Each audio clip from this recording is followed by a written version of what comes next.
Have you ever felt like an outsider, wondering if you'd ever truly belong? Or maybe you've faced tough times, unsure if things would ever get better. If so, you're not alone, and the story we're about to dive into might just be exactly what you need to hear. Let's talk about Ruth, one of the most incredible women in the Bible. Her story is like a blockbuster movie. It's got everything: tragedy, love, bravery, and an ending that'll blow your mind.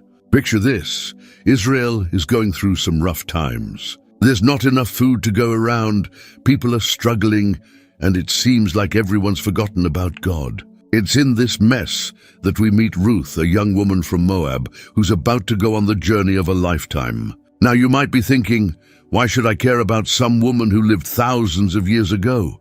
Well, hold on to your seats, because Ruth's story is about to show us how God can take our messiest situations and turn them into something beautiful. We're talking rags to riches, outsider to insider, and hopelessness to a legacy that changed the world. So are you ready to discover how a foreign widow became one of the most important women in the Bible? Want to find out what her story can teach us about faith, love, and never giving up?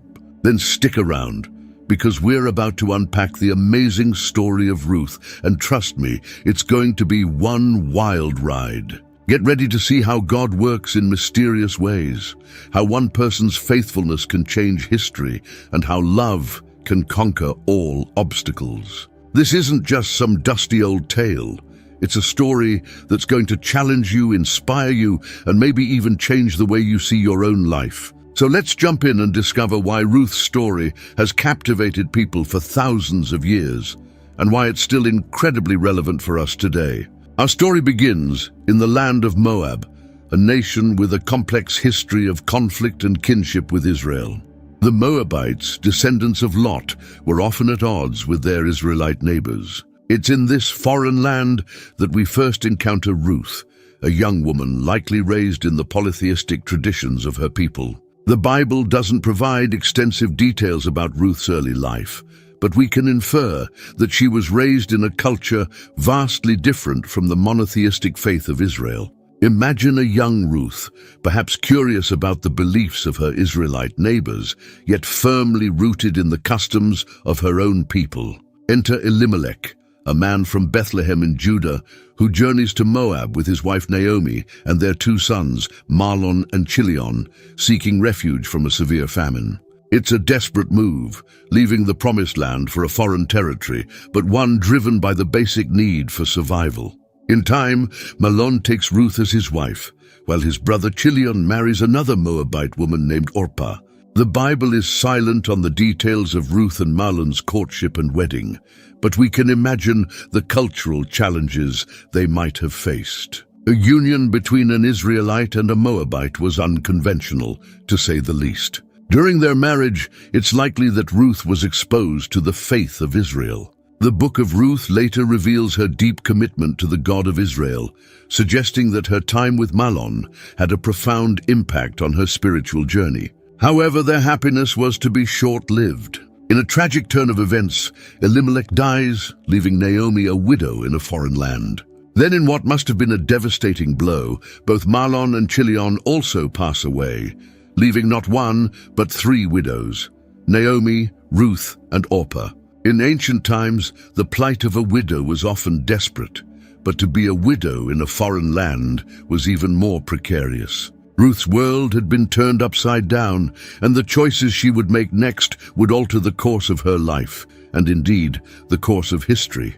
The scene is set with profound grief and uncertainty. Three widows, Naomi, Ruth, and Orpah, stand at a crossroads, their futures hanging in the balance. The loss of their husbands has left them vulnerable in a society where a woman's security often depended on male protection and provision. Naomi, burdened by sorrow and perhaps feeling the weight of guilt for leaving her homeland, decides to return to Bethlehem. She's heard that the Lord has visited his people and ended the famine. With nothing left for her in Moab, she prepares for the journey back to Judah.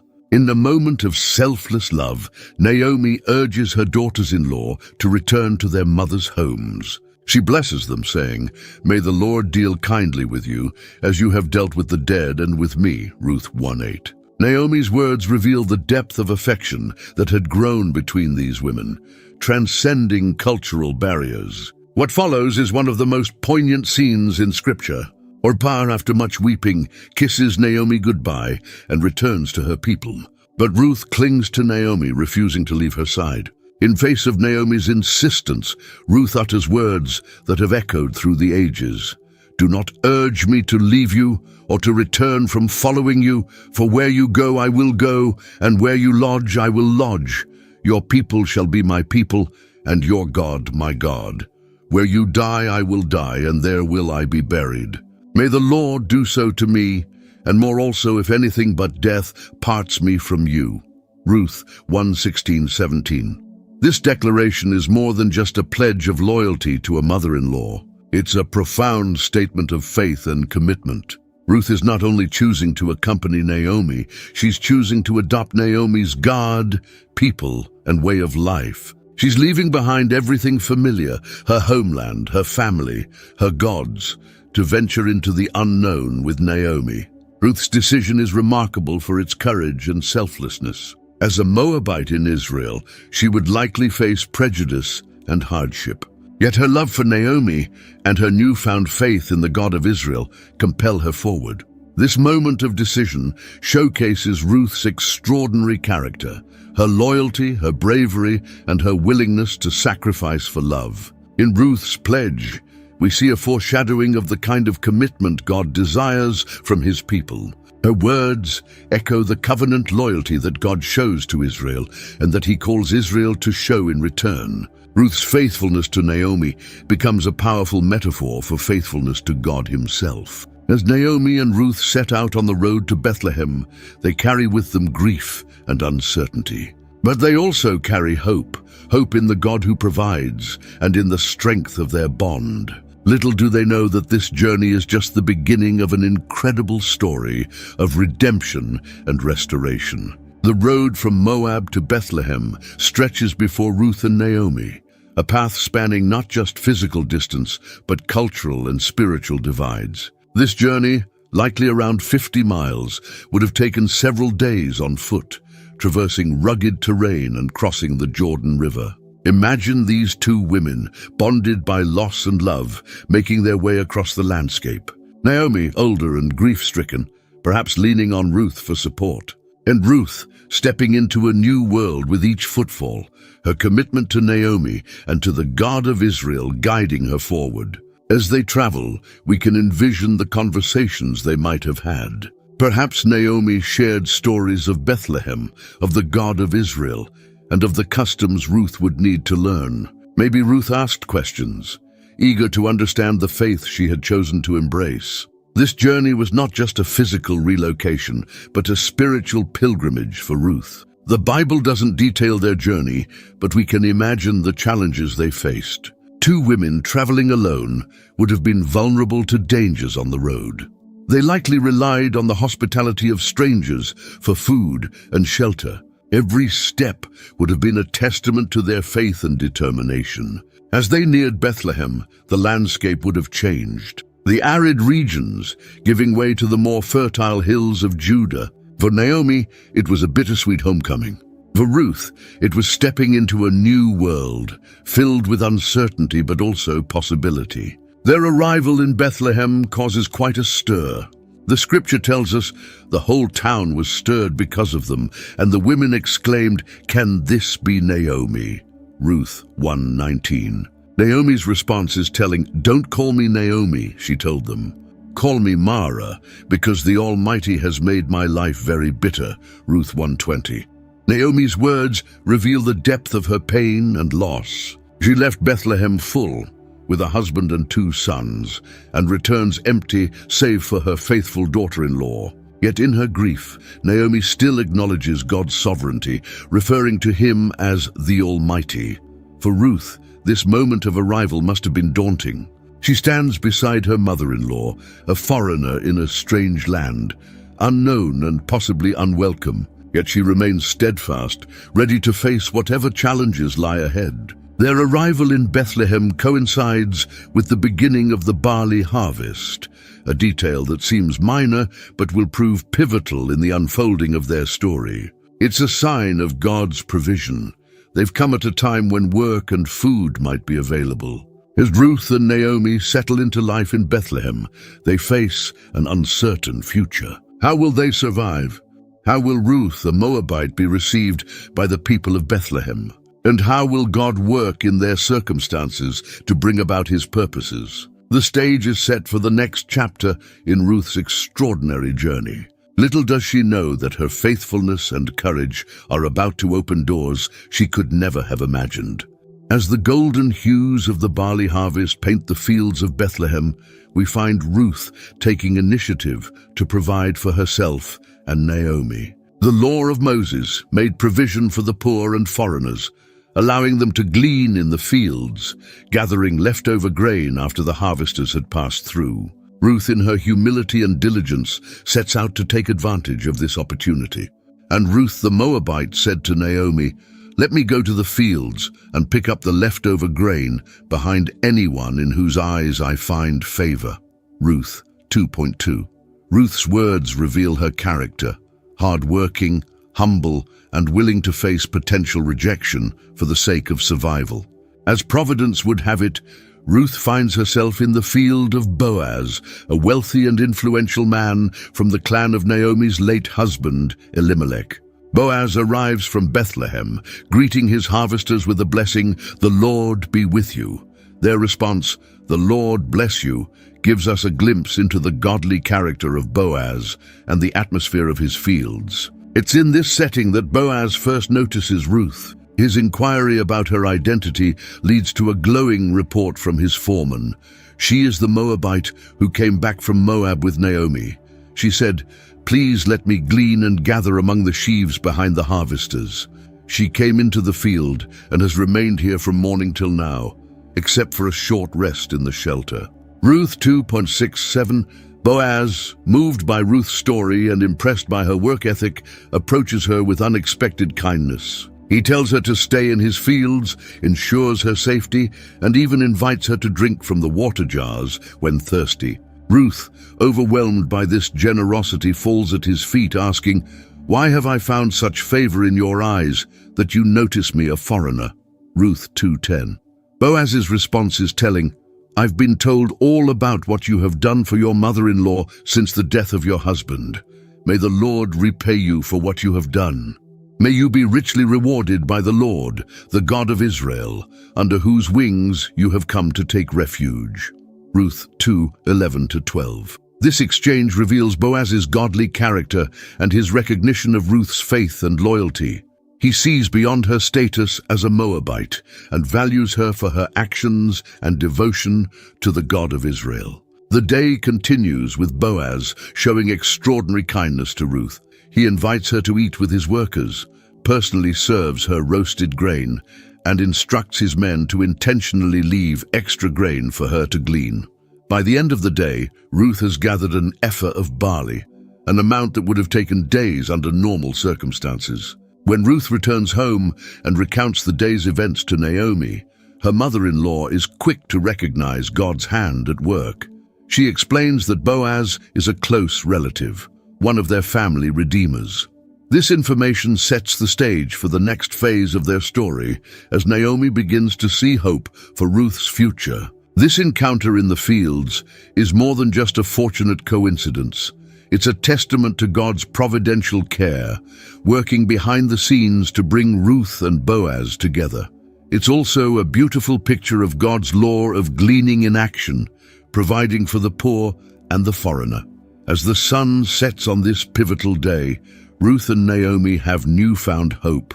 Little do they know that this is just the beginning of a greater plan unfolding, a plan that will not only secure their future, but play a crucial role in the lineage of Israel's greatest king and ultimately the Messiah himself.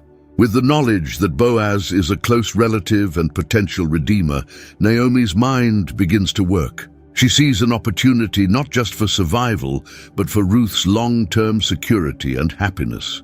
In this, we see Naomi's love for Ruth and her wisdom in understanding the customs of Israel. Naomi says to Ruth, "My daughter, I must find a home for you, where you will be well provided for." Ruth 3:1. This statement reveals Naomi's heart. She's not thinking of herself, but of Ruth's future. It's a beautiful reciprocation of the loyalty Ruth showed her.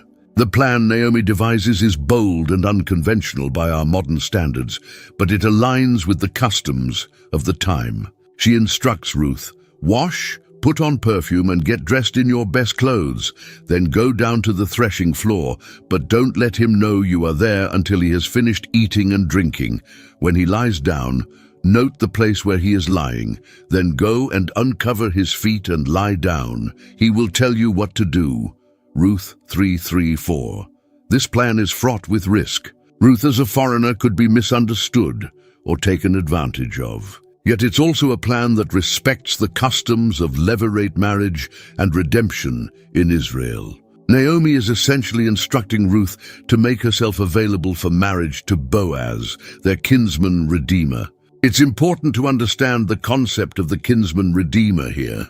In Israelite law, a close relative had the responsibility to step in and redeem or buy back property that had been sold due to poverty, and to provide an heir for a deceased relative. This practice ensured the continuation of the family line and the protection of its inheritance.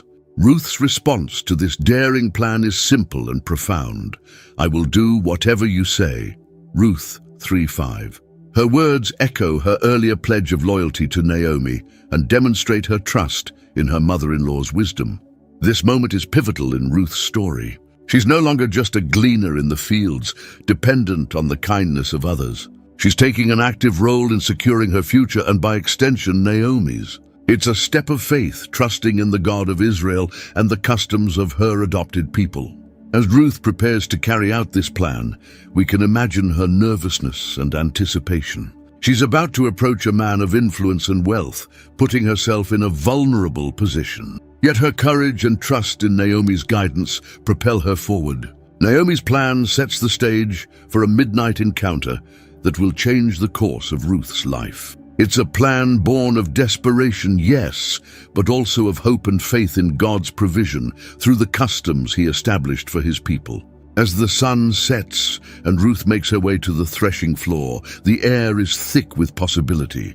Will Boaz understand and respond favorably?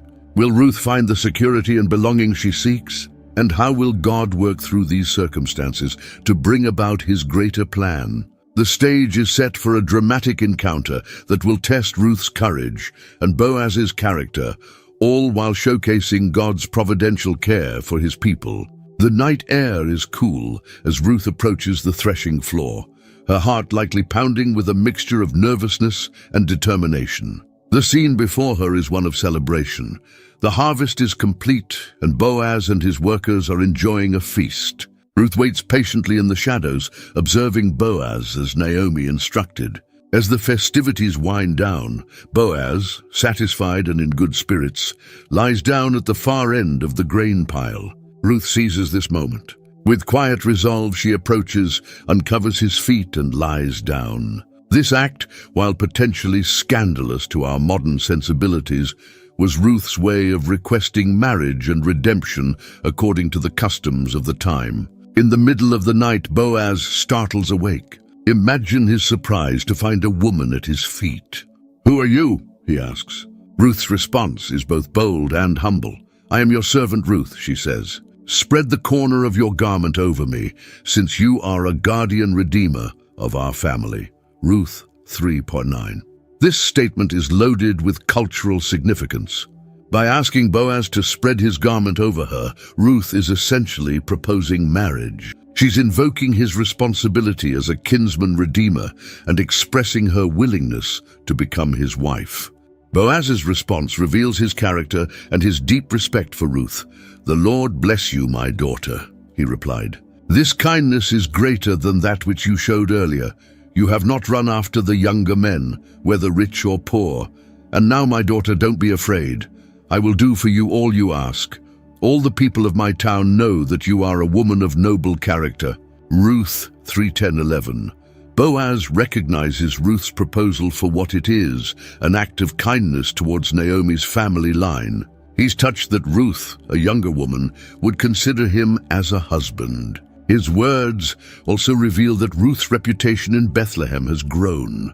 She's known not just as a foreigner, but as a woman of noble character. However, there's a complication. Boaz, ever the man of integrity, reveals that there is another relative who is a closer kinsman redeemer. He promises Ruth that he will settle the matter in the morning, ensuring that all is done legally and ethically. In a final act of kindness, Boaz sends Ruth home with 6 measures of barley, ensuring she doesn't return to Naomi empty-handed. This gesture serves both as a promise of his intentions and as a practical provision for the 2 women. As dawn breaks and Ruth hurries home, we can imagine the mix of emotions she must have felt: hope, uncertainty, and perhaps a growing affection for Boaz. When she recounts the night's events to Naomi, her mother-in-law's response is telling, "Wait, my daughter, until you find out what happens, for the man will not rest until the matter is settled today." Ruth 3:18. This encounter at the threshing floor is a turning point in the narrative. Ruth's bold action, guided by Naomi's wisdom, has set in motion events that will secure their future. It's a beautiful example of human initiative working in harmony with divine providence. The scene also highlights the character of both Ruth and Boaz. Ruth demonstrates courage, humility, and trust in God's ways. Boaz shows himself to be a man of integrity, kindness, and respect for both the law and Ruth's honor. As the dust settles on this midnight encounter, the stage is set for the final resolution of Ruth's story. Will Boaz be able to redeem Ruth? How will the closer relative respond? And how will God's plan unfold through these human decisions? As the morning sun rises over Bethlehem, Boaz makes his way to the town gate, the center of civic life where legal matters were settled. True to his word, he's determined to resolve the matter of Ruth's redemption without delay. Boaz takes his seat and waits for the closer relative he mentioned to Ruth. When the man appears, Boaz calls him over, along with 10 elders of the town, to serve as witnesses. This scene at the gate is a glimpse into the legal processes of ancient Israel, showcasing the importance of public accountability and communal involvement in personal affairs. Boaz begins by addressing the matter of Naomi's land. Naomi, who has come back from Moab, is selling the piece of land that belonged to our relative Elimelech. I thought I should bring the matter to your attention and suggest that you buy it in the presence of these seated here and in the presence of the elders of my people. If you will redeem it, do so. But if you will not, tell me, so I will know. For no one has the right to do it except you, and I am next in line. Ruth 4:3-4. The closer relative initially agrees to buy the land, seemingly unaware of the full implications. It's then that Boaz reveals the catch. On the day you buy the land from Naomi, you also acquire Ruth the Moabite, the dead man's widow, in order to maintain the name of the dead with his property. Ruth 4:5. This stipulation changes everything. The closer relative, realizing that redeeming Ruth would potentially jeopardize his own estate, backs out of the deal. He removes his sandal, a customary way of sealing a transaction, and gives Boaz the right to redeem Ruth. Boaz seizes this opportunity with joy and determination. He declares to the elders and all the people, "Today you are witnesses that I have bought from Naomi all the property of Elimelech, Kilion, and Mahlon. I have also acquired Ruth the Moabite, Mahlon's widow, as my wife, in order to maintain the name of the dead with his property, so that his name will not disappear from among his family or from his hometown. Today you are witnesses." Ruth 4:9-10. This moment is the culmination of Ruth's journey of faith and loyalty. Boaz, in redeeming her, is not just fulfilling a legal obligation. He's embracing Ruth fully as his wife, accepting her into the community of Israel, and committing to continue the family line of Elimelech. The people and elders respond with enthusiasm, blessing Boaz and Ruth. May the Lord make the woman who is coming into your home like Rachel and Leah, who together built up the family of Israel. May you have standing in Ephrathah and be famous in Bethlehem. Through the offspring the Lord gives you by this young woman, may your family be like that of Perez, whom Tamar bore to Judah. Ruth 4:11-12. This blessing is rich with significance, linking Ruth to the matriarchs of Israel and foreshadowing the important lineage that will come from this union. Boaz and Ruth marry, and soon they are blessed with a son. The women of the town celebrate with Naomi, saying, "Praise be to the Lord, who this day has not left you without a guardian redeemer. May he become famous throughout Israel. He will renew your life and sustain you in your old age. For your daughter-in-law, who loves you and who is better to you than 7 sons, has given him birth." Ruth 4:14-15. The child is named Obed, and the book concludes by revealing his significance. He was the father of Jesse, the father of David. Ruth 4:17. This redemption story, beginning with tragedy and ending in joy, showcases God's providential care. Through Ruth's faithfulness and Boaz's integrity, God brings about not just the restoration of one family, but sets in motion his plan for the lineage of Israel's greatest king, and ultimately, the Messiah himself. The story of Ruth reaches its climax with the union of Ruth and Boaz, a testament to God's providence and faithfulness. After Boaz fulfilled his role as kinsman redeemer, he took Ruth as his wife, sealing their covenant before the elders and all the people of Bethlehem. This marriage was not merely a romantic union, but a powerful symbol of God's redemptive plan. Their wedding day must have been a joyous occasion, filled with celebration and hope. The people of Bethlehem, who had witnessed Ruth's devotion and Boaz's integrity, gathered to bless this union. As it's written in Ruth 4:11-12, then all the people who were at the gate and the elders said, "We are witnesses. May the Lord make the woman who is coming into your house like Rachel and Leah, who together built up the house of Israel. May you act worthily in Ephrathah and be renowned in Bethlehem." This blessing invoked the memory of the matriarchs of Israel, placing Ruth in the lineage of God's chosen people.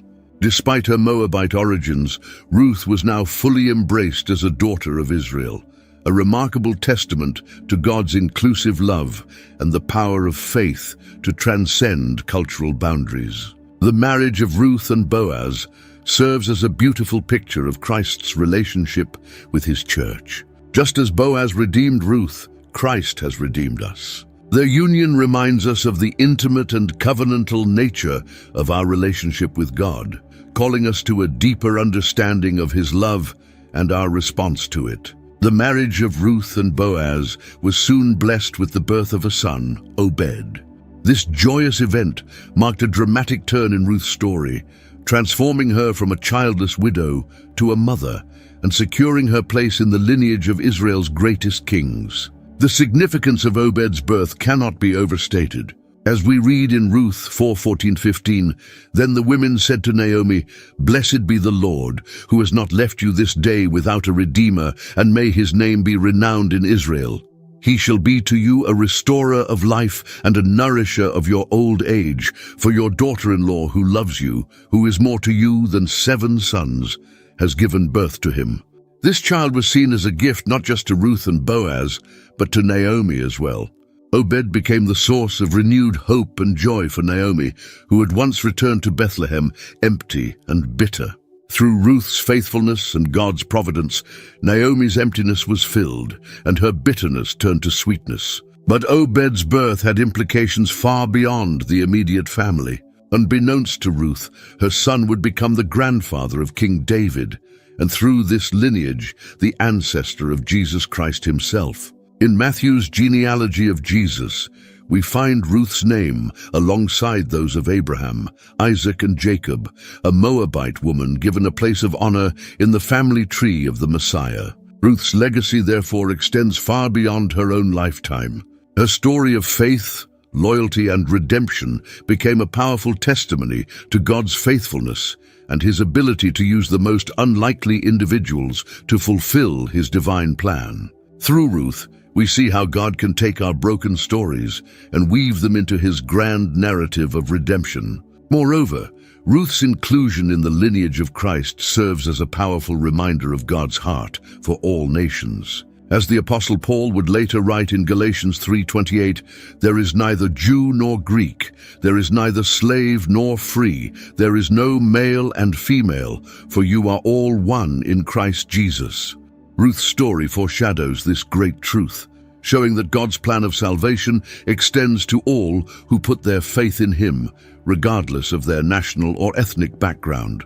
The story of Ruth, though ancient, resonates with timeless wisdom and profound lessons for our modern lives. As we reflect on her journey, we find a wealth of spiritual insights that can guide and inspire us in our own walk of faith. First and foremost, Ruth's unwavering loyalty teaches us the power of committed relationships. Her famous declaration to Naomi, "Where you go, I will go, and where you stay, I will stay. Your people will be my people, and your God my God," as recorded in Ruth 1:16, exemplifies a depth of devotion that challenges us to examine our own commitments. In a world where loyalty often seems fleeting, Ruth's steadfastness reminds us of the beauty and strength found in faithful relationships, both with God and with others. Ruth's story also illuminates the virtue of hard work and initiative. When faced with poverty and uncertainty in Bethlehem, Ruth didn't wait for opportunity to knock. She ventured into the fields to glean. Her diligence caught the attention of Boaz, who praised her, saying, "All that you have done for your mother-in-law since the death of your husband has been fully told to me, and how you left your father and mother and your native land, and came to a people that you did not know before." Ruth 2:11. This teaches us that faith and action go hand in hand, echoing the words of James 2:17. "So also faith by itself, if it does not have works, is dead." Furthermore, Ruth's life demonstrates the transformative power of faith. By choosing to follow the God of Israel, Ruth's entire trajectory changed. She went from being a widow in a foreign land to becoming an ancestor of King David and ultimately of Jesus Christ. This remarkable transition reminds us that when we align our lives with God's will, he can use us in ways we never imagined. Ruth's story also teaches us about the beauty of redemption. Through Boaz, the kinsman redeemer, we see a picture of how God redeems our lives from emptiness and gives us a hope and a future. This foreshadows the ultimate redemption we find in Christ, who, as Ephesians 1:7 tells us, "In him we have redemption through his blood, the forgiveness of our trespasses, according to the riches of his grace." Lastly, Ruth's inclusion in the lineage of Christ underscores God's heart for all nations. Her story challenges any notion of ethnic or cultural superiority, showing that God's plan of salvation is open to all who put their faith in him. This prefigures the Great Commission and reminds us of our call to share the good news with all people, regardless of their background. As we conclude our exploration of Ruth's remarkable journey, it's crucial to understand her enduring significance in biblical history. Ruth's story, though brief, occupies a unique and pivotal place in the grand narrative of God's redemptive plan. Ruth stands as a beacon of faith in the turbulent times of the Judges, a period often characterized by the refrain, "In those days Israel had no king, everyone did as they saw fit." Judges 21:25. In contrast to the moral decay of her era, Ruth's unwavering commitment to God and her mother-in-law shines brightly, offering hope and demonstrating that individual faithfulness can have far-reaching consequences. Her place in biblical history is further cemented by her role in the lineage of King David and ultimately Jesus Christ. As Matthew's Gospel opens with the genealogy of Jesus, we find Ruth's name among the few women mentioned, alongside Tamar, Rahab, and Mary. This inclusion is no mere coincidence, but a powerful statement of God's inclusive grace and his ability to use the marginalized and the outsider to fulfill his purposes. Ruth's story bridges the gap between the era of the Judges and the monarchy of Israel. Her great-grandson David would become Israel's greatest king and a man after God's own heart. Through this lineage, Ruth becomes an unexpected link in the chain of God's covenant promises, stretching from Abraham to David and ultimately to Jesus Christ, the Messiah.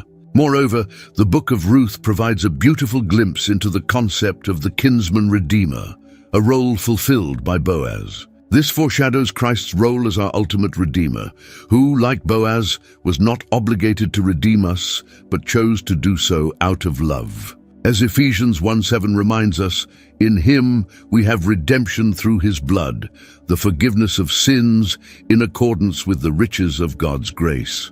Ruth's story also stands as a testament to God's providence and sovereign care. From Ruth's chance encounter with Boaz to the birth of Obed, we see God's guiding hand orchestrating events to fulfill his greater purpose. This narrative reminds us that even in our darkest moments, God is at work, weaving our stories into his grand design. In the tapestry of biblical history, Ruth's thread may seem small, but it connects major themes of God's redemptive work. Her story embodies the truth found in 1 Corinthians 1:27, "But God chose the foolish things of the world to shame the wise. God chose the weak things of the world to shame the strong."